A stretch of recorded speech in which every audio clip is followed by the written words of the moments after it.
The CBS Radio Mystery Theater presents...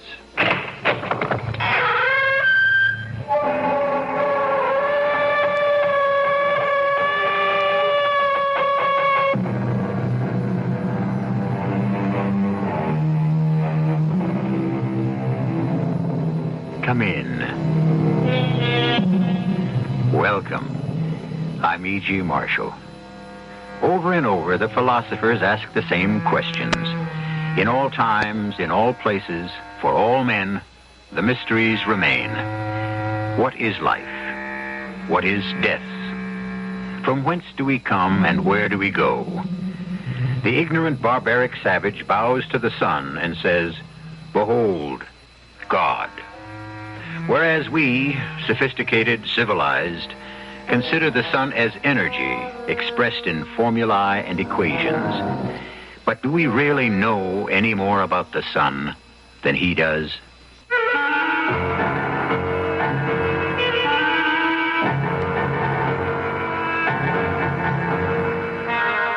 Our mystery drama, The Night of the Wolf, was written especially for the Mystery Theater by Sam Dan and stars Michael Tolan. I'll be back shortly with Act One.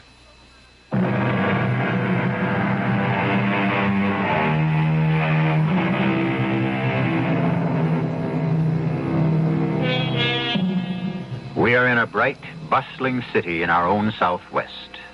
A new city, but an old settlement. Almost 100 years before the Pilgrims landed in Massachusetts, the Spanish adventurers came here in quest of gold. And when they found none, they went away. After a while, the conquistadors were succeeded by a new breed of explorers who understood that gold doesn't have to be hard and yellow. Gold can also be liquid and black. And thus, a new city was built here. A gleaming city of metal and glass. A new city, but not the first city. For thousands of years, men of many kinds and various colors have built cities here. Cities that have flourished and vanished. Right now, it is an early evening during the spring, and we find ourselves in a museum gallery, which features an exhibition of the primitive cultures of those early years. Terry. Yeah? Fix your top shirt button. But it's hot in here. Close your collar and pull up your tie. You look like an ape. Okay. Don't embarrass me in front of my friends. Oh, hello, Colonel McKeever. Hello. Terry, don't look so bored. Enid, I don't look like nothing. A little culture won't kill you. Why do you make me come to these things, Enid? Because everyone who is anyone is here. Yeah, okay. And you're not to touch a drop. Now, look. You ought to keep away from the refreshment table. Do you understand? Yeah. In a moment, Colonel. Colonel McKeever wants to ask me something. Terry, can I trust you to stay here? Of course. Don't wander off and make a fool of yourself, and don't touch a drop of liquor. Okay. Terry? Terry? Oh. Why do I always have to look for you? Colonel McKeever wants to talk with you. Yeah. Terry, what are you staring at? What's so fascinating about that shabby old thing? It looks like a little old lady's faded bathrobe. Well, it isn't. Oh, of course it isn't. I can read. Ancient ceremonial robe.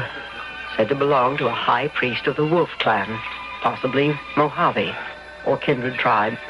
Well, what's so all-fired interesting about it? Shut up. What did you say? I said, shut up. Do you mean you're telling me to... Who says I can't tell you to shut up? I warn you, Terry, do not make a scene. You know something?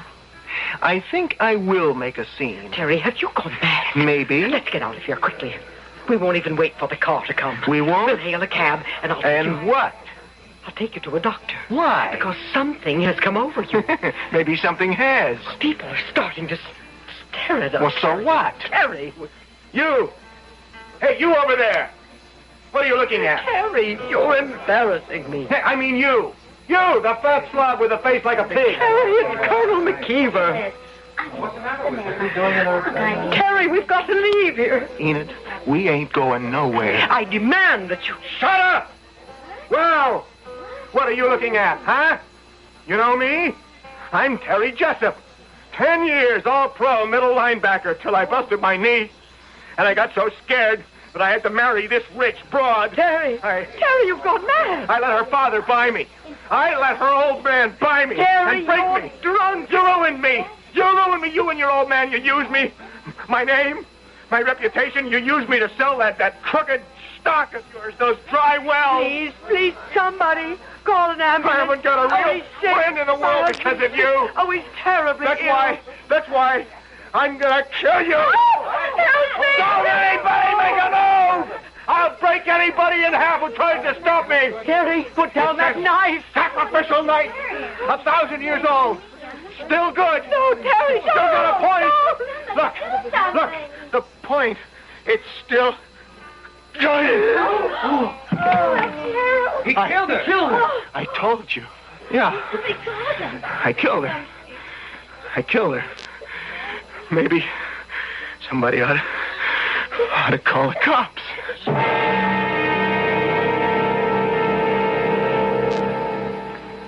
I don't know why, Lieutenant. I don't know. Just answer this. How long have you wanted to do it? Why, I never wanted to do it. I Yeah? Well, something just came over me, that's all. That's not true. I swear, Lieutenant. No, you forget. You killed her in front of 100 witnesses. You said that her old man bought you. I never said any such thing. Now, don't fight it, Terry. 100 people heard you. But I don't remember saying it. Do you believe it? No, I don't believe it. Why would I... You said they used you to sell a phony stock. Well, how could... Terry, I wouldn't say this if I didn't get it from people who were standing there. You said that you lost all your real friends because of them. It's crazy. That's what you said. Well, how could I say a thing like that? I was in love with her. Still in all, Terry, you killed her. Why? I don't know. I was so much in love with her, Lieutenant. I mean it. She was the kind of woman that I wanted all my life. Girl with class. Sure. But those words you said to her, that anger that made you say them, where did the words and the anger come from? I'm telling you, I don't know, Lieutenant. I must have been out of my head. Sure. Something came over me. What? I got scared. It was like nothing I ever felt before.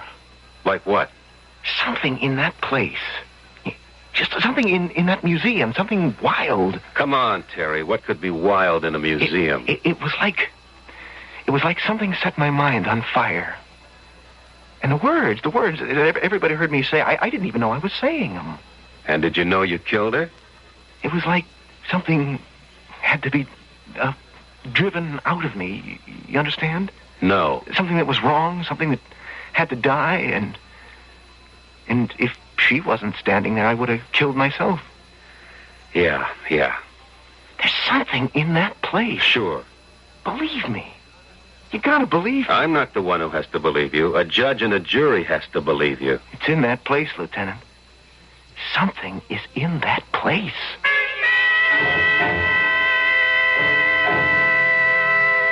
Now, Miss Atkins, you were here last night. You saw what happened. I've already told you, Lieutenant. Terry Jessup says that something came over him. Oh, I'm sure something did. He says something in this place, something here in this museum, drove him wild. Something in here? Yes, Miss Atkins. Now, what is there here that could do Look that? for yourself. We have pictures on the walls. We have some sculptures, some artifacts. Has anything unusual ever happened here before? Well, now, what unusual thing could ever happen in a museum? Yeah, that's what I figured. Well, Miss Atkins, I guess that's all. Although, Yes? well, this is of absolutely no use to you in terms of last night, but, well, we did have an incident here, 3 weeks ago. We had a fist fight. A what? Uh-huh. There were a party of 4. 2 men, 2 women, and suddenly the men started a violent fight. Unfortunately, the guards were able to restrain them. Well, what did you do? Well, the guards hustled them out of the building, but the 2 men kept going at it on the street. finally the police came. And then what? Well, I don't know. It's just that you asked me about unusual things. And since we have so few of them, well, almost anything would stick in my memory. Yes, it was exactly 3 weeks ago. And then there was another incident. When? Well, that's the peculiar thing about it. It was just about... No, it was exactly 3 weeks before that. You sure? Yes, I remember because it was the first of the month. And the first day of this special early American Indian exhibit. What happened? Well, there was a man. And he was standing, well, right where Jessup was standing. And also right where those other two men were standing. The exact same spot. And? He was an elderly, dignified, well-dressed man. And all of a sudden he shouted, "I'm wrong, I wasted my life." And with that he emptied his pockets. He threw his watch and his ring and all his money away. And then he started to take off his clothes. And then what? Well, the guards just restrained him, and he was taken to the hospital. So, well, all I can deduce from all of this is that every 3 weeks for the last 9 weeks, we've had some kind of violent situation. Does any of this help you? It's interesting, but I don't see where it can take us. Oh, well, I'm sorry you couldn't learn anything, Lieutenant Miller. Do you have any further questions? Just one. What time do you get off? 6. That's exactly 15 minutes from now. Your watch is slow. It's less than 10. How about some dinner? Thought you'd never ask.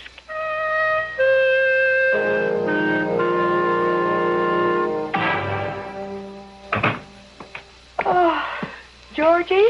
Yeah, it's me. Did I wake you? Oh, no. Had your supper? Yeah. What did you eat? Oh, I don't know. I just grabbed this sandwich on the run. Oh, you shouldn't do that, Georgie. You've got to have a balanced diet. That's why I like you to eat at home when I can make sure. Okay, Myra. Did you put the money in the checking account? Georgie, you got to talk to Jerry. He won't do his homework, and the teacher sent home another note. Jenny has to see an orthodontist, I think. Okay. I'll take care of everything. When? Starting Sunday, I get 3 days off. No, but you never take your time I off. can't just walk off in the middle of a case, Myra. Where were you tonight? Where was I tonight? Where do you think I was tonight? I was with some beautiful blonde. We had cocktails and dinner. Then we went dancing afterwards at a nightclub. And then we wound up the evening in her bachelor pad. I'm sorry, Georgie. Oh, I know it sounds like I'm nagging you all the time, but there's just too much for me to do around here. All by myself. I know. But, honey, once I make captain, you'll see everything will be okay. You used to say that before you made lieutenant. Yeah, but just wait. Everything will work out. Sure, I know it will. I'll tell you what. I'll make us a snack, and we can sit up and talk. Now, honey, I'm beat. It's been a long, long day, and I got to get an early start in the morning. You understand? Sure, Georgie. I understand.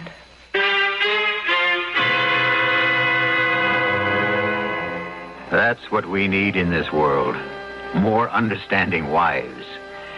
Well, we've been weaving several threads here, and it seems that the museum appears to be central to all of them.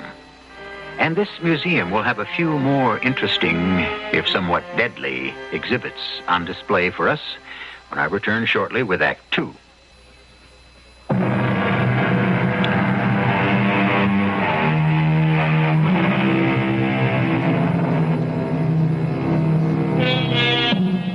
The other night, Terry Jessup, an ex-football player who is considered to be, for all his size, a rather calm and gentle person, suddenly went berserk and murdered his wife. This came as a surprise for 2 reasons. First, everyone had always assumed that he worshipped her. Second, he killed her in a museum, of all places. You going to be home for supper, Georgie? I don't know, Myra. I'll have to call you. Why don't I just figure you won't be, as usual? That might be best. Promise me you'll eat. Oh, sure. Honey, you're at the age where a man can start to get all kinds of things wrong if he doesn't watch himself. I'll take care of myself, Myra. Look, honey, I know you got the kids all day in the house, but, But what? Oh, it's just how it works out. You've got your job. I have to put up with it. Well, that's just it. You say you have to put up with it. Well, I do, don't I? Like these other men in this neighborhood, they have jobs out at 9, home at 5, Saturday and Sunday off. And that's it. Well, you knew I didn't have that kind of job when you married me. You knew what life would be like on the force. I also knew some 9 to 5 cops. Yes, and you knew I wasn't one of them. Honey, I just wish you didn't have to work so hard. But I like to work hard. You know your problem? I don't have a problem. You should develop some interests. I've got plenty to do around here. No, I mean away from here. Something that you do for yourself. So you can also develop as a person. Georgie, all I asked you was if you were coming home for supper. I'll try. Look, if we eat early, maybe you can help me paint the floor of the basement. Oh, honey, and the cold water faucet, the downstairs tub has to be fixed. Look, I'll tell you what. You make a list of all that stuff, and I'll take care of it. You know, Georgie, you never talk to me about your work. Maybe that's what's wrong with us. I didn't think there was anything wrong with us. Well, I was reading in a magazine a wife should share more of what her husband does. Well, you know about this football player who killed his wife. Oh, if there's one sport that leaves me cold, it's football. He says something in the museum made him do it. What? Well, I guess you could say some spirit. Oh, he must be crazy. No, it could be true. Georgie, are you crazy? Honey, when you're a homicide detective, anything has to be considered. Don't say a word of this to anybody else. They'll say you're nuts. No, but there's evidence. Evidence? How can there be evidence? Other people. Look, you can find nuts anywhere who will... Oh, honey, on your way home tonight, pick up a gallon of deck paint. Get a light gray, will you, dear? Don't forget. No, I won't forget.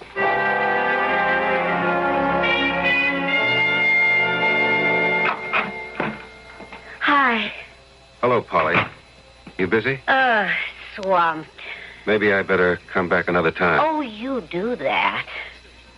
I shouldn't be here, Polly. I won't say a word. We agreed last night it couldn't, it mustn't go anywhere. Oh, yes, we agreed. That last night would have to be the end of it.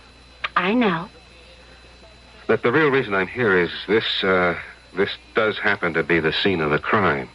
That's true. Something in this place made Terry Jessup kill his wife, made those other people go crazy.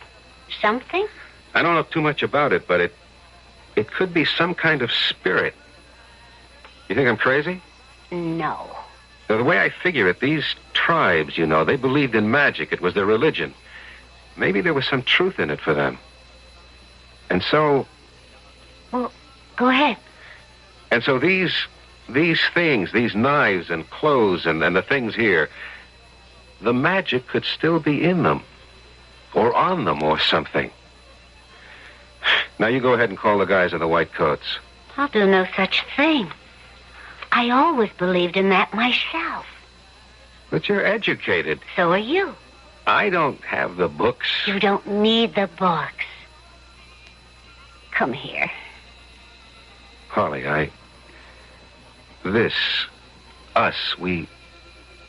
it can't go anywhere. Where does it have to go? It's already arrived. Polly, can I see you tonight? Why do you feel you have to ask?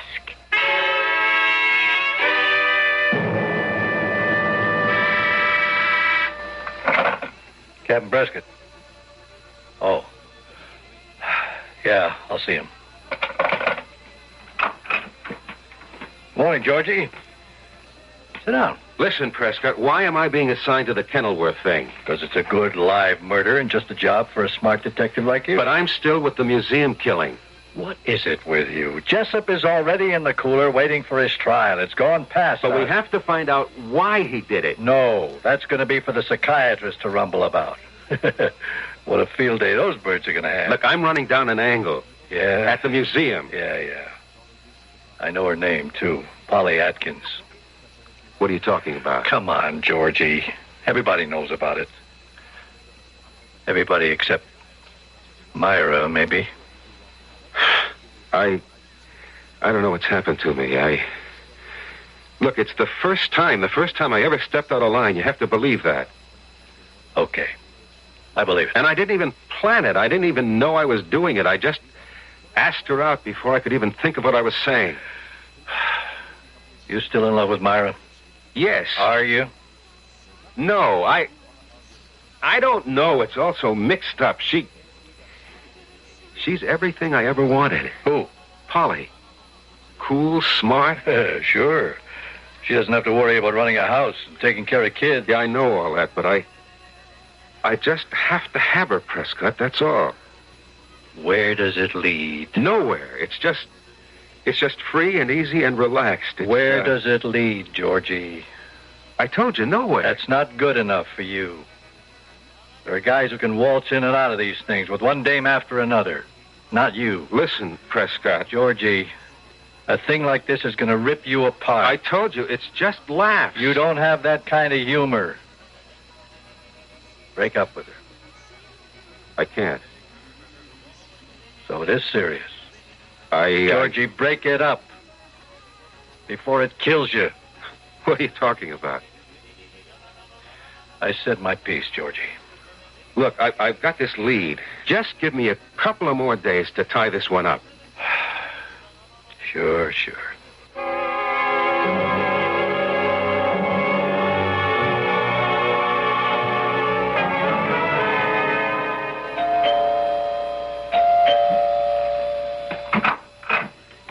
Yes? Mrs. Stanley Howarth? Yes, but not for long, Brown Eyes. I've already had the paper served on big-hearted Stanley. I'm a police officer. Oh? Well, do come in.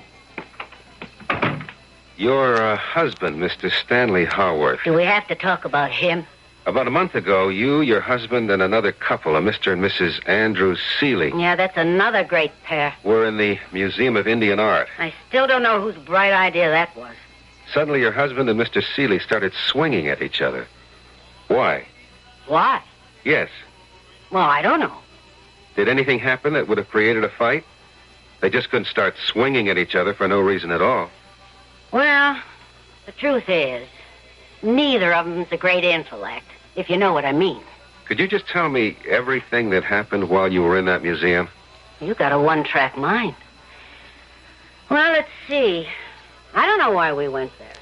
But Betty Seeley said, let's go for laughs. Shows you where she is. So we wander around, the whole thing's a drag, and I say, Stanley, let's take off, and he says, shut up. Why? Stanley's a man of few words, and those are two of them.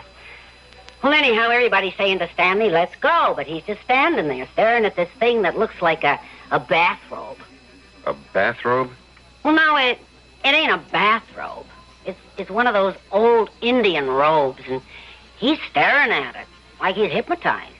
Yes? So, Andy Seeley puts his hand on Stanley's arm and says, let's go. And Stanley pushes him away and says, you're the one ruined my life, on account of you, I'm a crook today. What did he mean by that?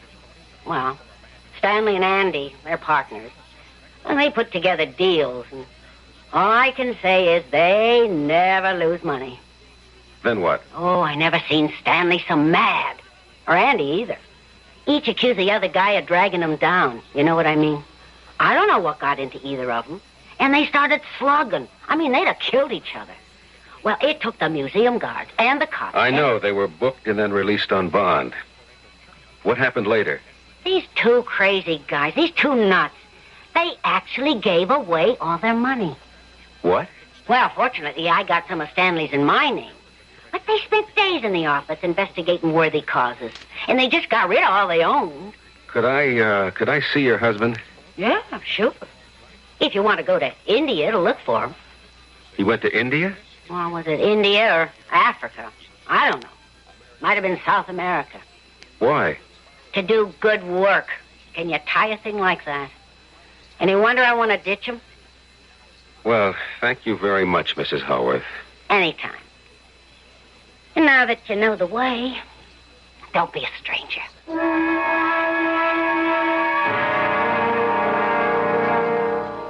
Terry, try to think. I can't remember nothing, Lieutenant. You were looking at something. I don't remember. Were you looking at anything special? I can't recall. Were you looking at a robe? A robe? Yes, a robe. Well, I think maybe... Try to remember. A robe, Terry. Would a robe mean anything to you? Well, she wanted me to go away from the robe. Yeah, that's what she wanted me to do. Is that why you killed her? She said, what's so fascinating about that little old thing? It's like some old lady's bathrobe. Ancient ceremonial robe. High priest of the Wolf Clan. And she wanted me to go away from the robe, and so... Yes? The robe told me to kill her. How could a robe tell you to kill her? Well, it's what it told me. You mean the robe was able to speak? No. It wasn't in words. It was a force inside of me. Please, Lieutenant, please. But right now I feel so weak, so tired. I don't know what I'm saying. Please, let me alone. What you're saying is crazy. Okay, I killed her. Everybody saw me kill her. Now, I say that robe made me do it. You say it's crazy? Okay, it's crazy. Now let me alone. What does science have to say on the subject? Science, in its wisdom, states that matter cannot be destroyed. Philosophers agree in principle because they claim that ideas cannot be killed. So if there was something in that ceremonial robe originally, who is to say it isn't there yet? It's been there for 1,000 years, and it will still be there in a few moments when I return with Act 3.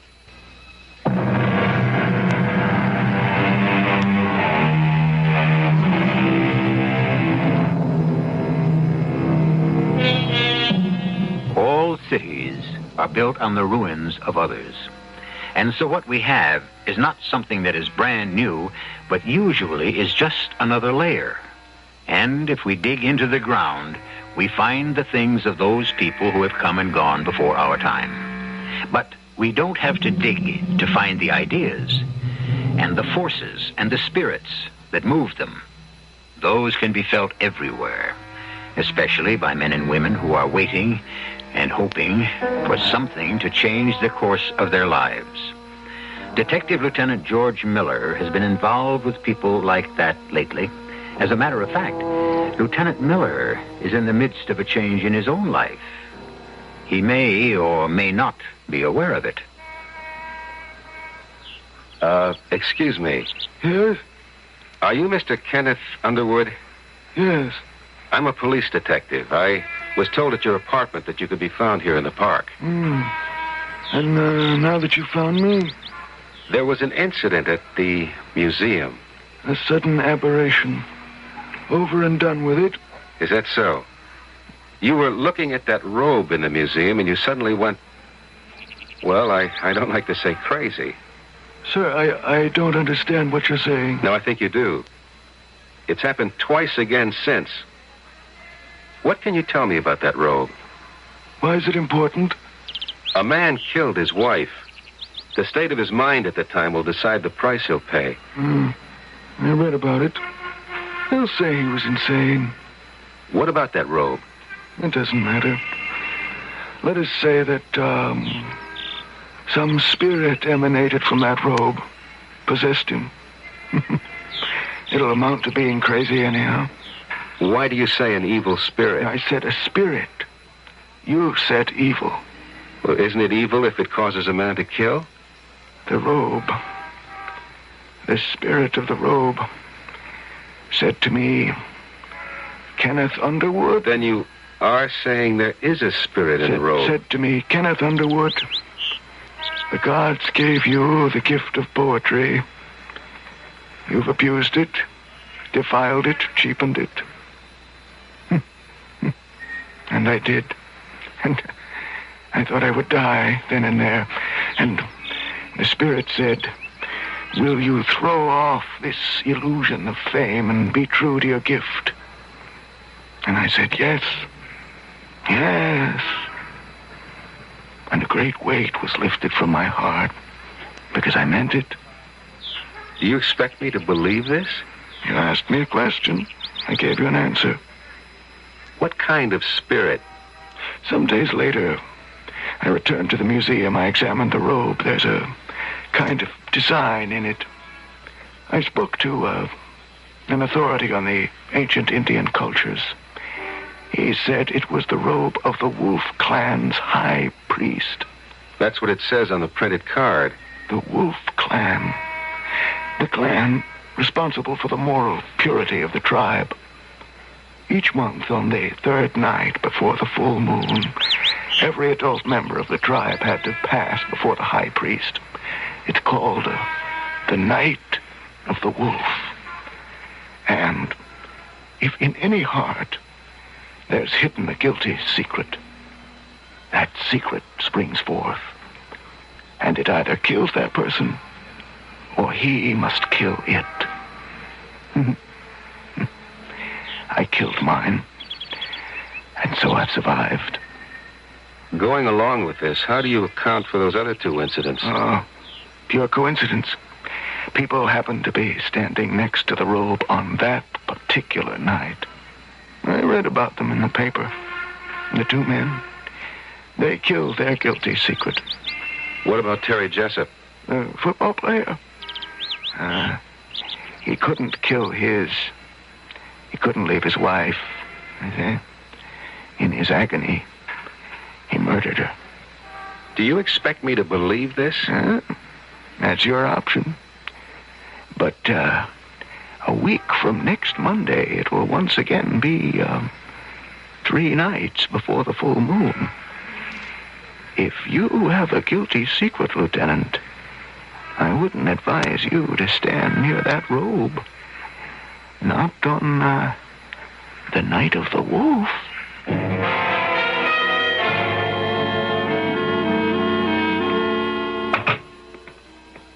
Myra? Georgie, I didn't expect you. What do you mean you didn't expect me? Well, honey, you usually don't get home for dinner most nights. Well, I always call. Where are the kids? Oh, well, you know Tuesday's Jerry's night for the Cub Scouts. And Ginny's sleeping over to friends tonight. I didn't prepare anything. That's okay. You want to go out and eat? Well, no. Okay, then let's just spend a quiet evening at home. We're entitled to it. I don't know if I can, honey. Why? What's the matter? Well, you said I should get myself an interest. I did. What do you mean? I took up bowling. Oh, well, that's great. Yes, we have a neighborhood league here, and tonight's our night. Actually, I was just on my way out the door. Oh, well, then why don't you just go ahead? Oh, you see, Georgie, I'm captain of the team. It's an important game. I understand. Otherwise, I'd call it off. No, sure. Look, I will call them and say that something has come up. No. I'm going to turn in early anyhow. Oh, you sure you don't mind? Honey, you go out there and roll a 300 game for the old man. Oh, silly. I'll be home early.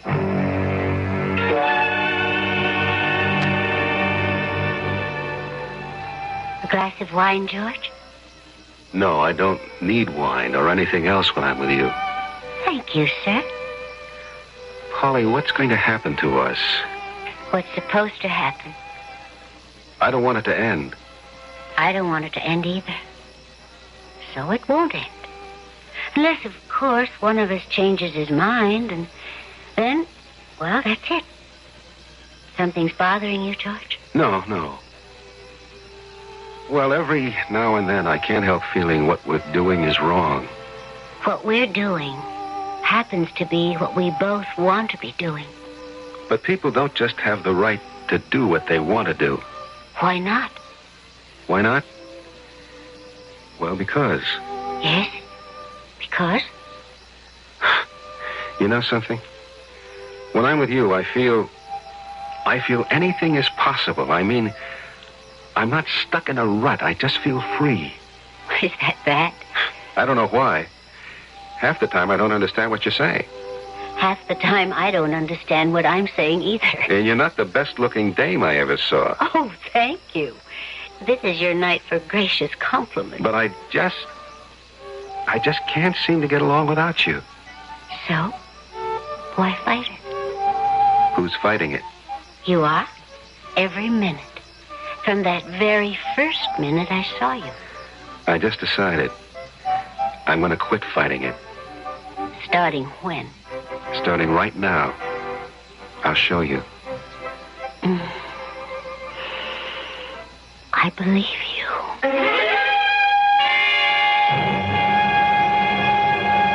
How much longer you want to fool around with the museum murder case?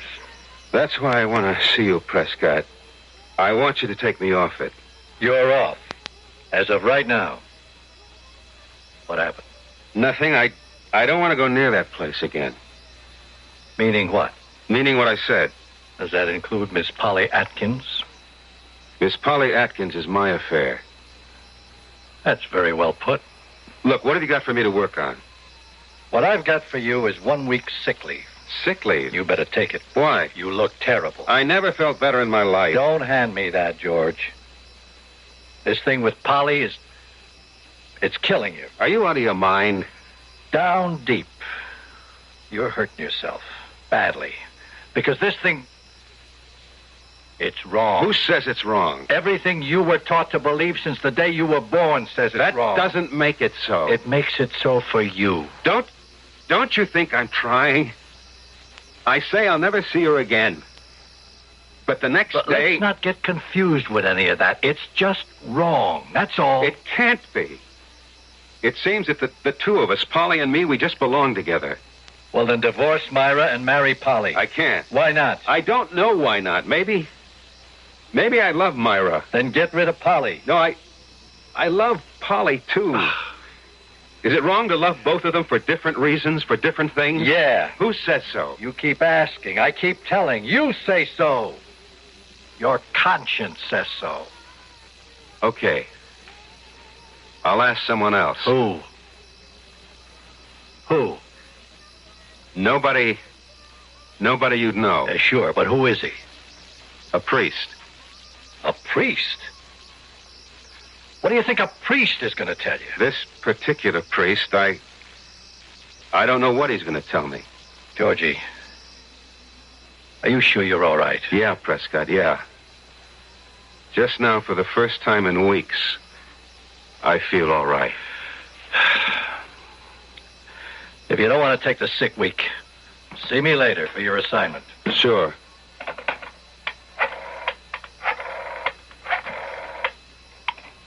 This is Lieutenant Miller of the police department. I want some weather information, please.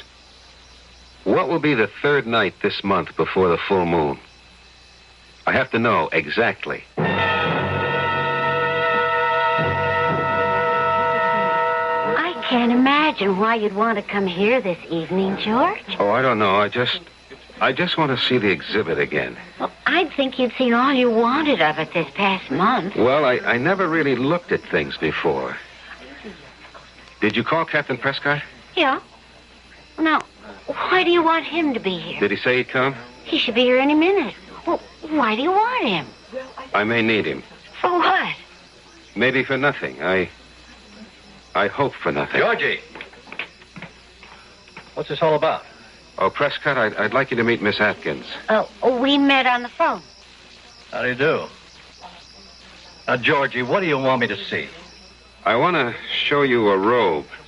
A robe? Yes. Right there.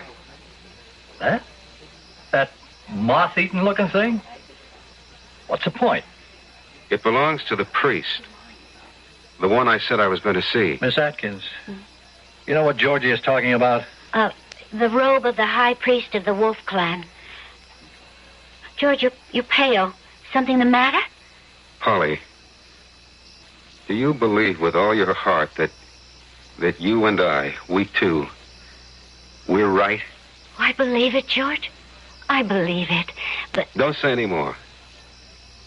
Prescott, have you got anything to hide? Anything on your conscience? Everybody's got something on his conscience. No, I'm talking about something wrong that's vital to your life. Georgie, I don't like the way you look. You don't feel a terrible pain in your head? Georgie.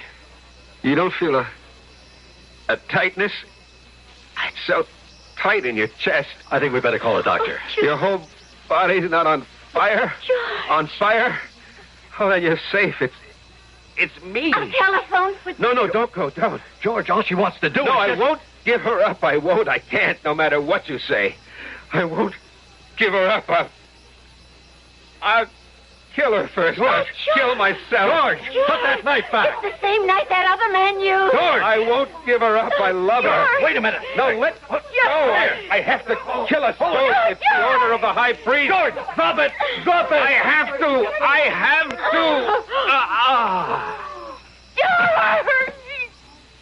George! Polly, I'm sorry. Quick, call an ambulance. No, don't. Father, the high priest, he said, funny, he said, drive her out of your heart, even if it kills you. I drove you out of my heart, and now I have no heart at all.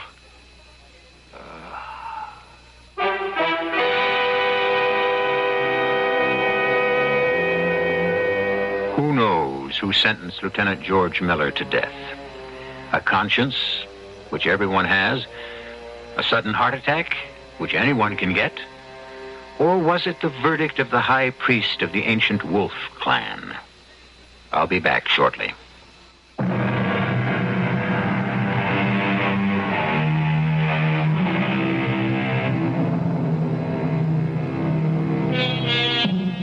It has been said, when a man lives with truth, there also will justice dwell. For the man of honesty and righteousness will determine the verdict for himself. He will be his own judge, his own jury, and if justice demands it, his own executioner. On this show, we deal in poetic justice every time, and we will have another case in point for you tomorrow.